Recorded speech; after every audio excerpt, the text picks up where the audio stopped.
नमस्कार, मैं Rashmi Lata Verma, counselling psychologist, Manisukunj counselling and psychotherapy centre for peace of mind की तरफ से आप सभी का हार्दिक स्वागत करती हूँ।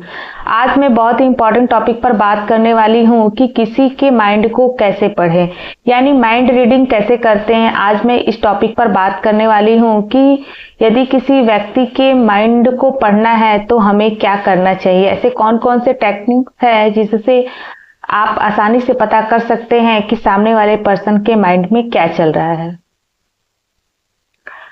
तो जब भी आप किसी से बात करें तो उनके आंखों पर ध्यान दें। यदि व्यक्ति दाईं तरफ देखता है और ऊपर की तरफ देखते हुए बात करता है तो यानी आप समझ जाएं कि सामने वाला पर्सन झूठ बोल रहा है। और व्यक्ति यदि बाईं तरफ देखते हुए नीचे की तरफ सिर झुकाकर सोचता है या कुछ भी रिएक्ट करता है तो यानी वह कुछ फैक्ट्स पर बात कर रहा है। यह आपको आसानी से पता चल सकता है।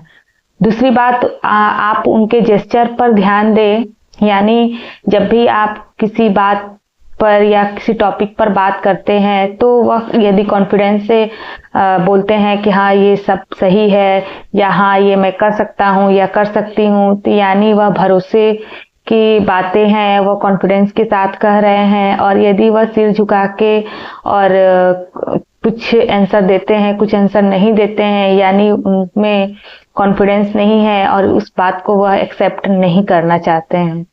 तीसरी बात यह है कि आप उनके डिस्टेंस से भी आसानी से पता कर सकते हैं कि सामने वाले पर्सन के माइंड में क्या चल रहा है। यानी यदि आप बात उनसे करते हैं और उनके पास जाकर आप बात करना चाहते हैं और वह दूर आपसे हटकर बात कर रहे हैं, यानी आपका रिश्ता जो भी रिश्ता हो वो मैच्योर नहीं है।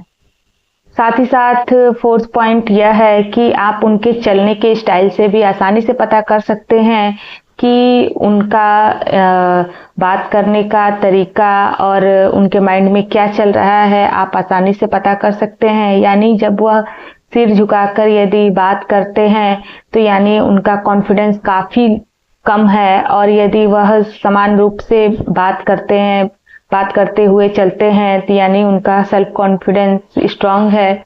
इन छोटी छोटे टेक्निक्स का यूज करके आप किसी के माइंड को रीड कर सकते हैं। आई होप आपको यह समझ में आ गया होगा कि सामने वाले पर्सन का माइंड रीडिंग कैसे करते हैं। Thank you.